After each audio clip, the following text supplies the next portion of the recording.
Hi అండి, అందరూ బాగున్నారా? అందులో మేము ఉండాలనుకుంటున్నామండి. ఈరోజు రుబ్బు రొట్టెలో పచ్చడి ఎలా చేసుకోవాలో కొత్తిమీర పచ్చడి తయారు చేసి చూపిస్తానండి. చూడండి, కొత్తిమీరని శుభ్రంగా క్లీన్ చేసి పక్కన పెట్టానండి.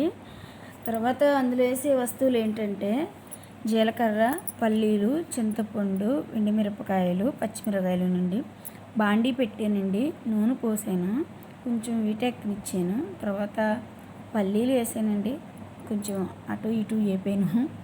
వేగాక తర్వాత జీలకర్ర కూడా వేసానండి. ఇది కొంచెం వేగనిచ్చానండి. కొంచెం వేగాక తర్వాత పచ్చిమిరకాయలు కూడా వేసానండి. చూడండి, సరిగ్గాను మిస్టేక్ ఏమంటే చెప్పండి నాకు. మళ్ళీని పచ్చిమిరకాయలు వేసాను, కొంచెం బాగా వేగనిచ్చానండి.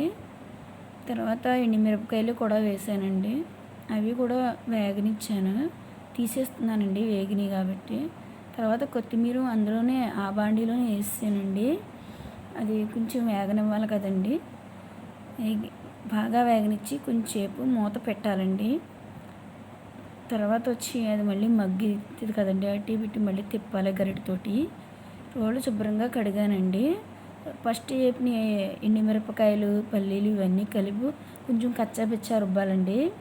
లేకపోతే మొత్తం కొత్తిమీర అది కలిపేస్తే సరిగ్గా నలగదండి. కొంచెం నలిగాక కొత్తిమీర వేసానండి. నలగనే కొంచెం సేపు రుబ్బానండి. బాగా రుబ్బాలి కదండి, బాగా నలగాలంటే రుబ్బాలి. కొంచెం నలిగిందండి. ఇప్పుడైతే చింతపండు వేసాను, దానికి తగ్గ చింతపండు వేసానండి. అది కూడా కొంచెం సేపు అటు ఇటు రుబ్బానండి. రుచికి తగ్గ ఉప్పు కూడా వేసానండి. ఇప్పుడు అది కూడా కొంచెం నలిగిందండి. తర్వాత బెల్లం ముక్క వేసుకోవాలండి. మెయిన్ అదైతే ఆ బెల్లం వేసాక టేస్ట్ బాగా వస్తుందండి. కొంచెం అటు ఇటు రుబ్బాలండి. అది రైస్లో కాబట్టి కచ్చపిచ్చ రుబ్బితే సరిపోద్దండి. అదే చట్నీలోకి అయితే ఇంకొంచెం సేపు ఎక్స్ట్రా రుబ్బాలండి.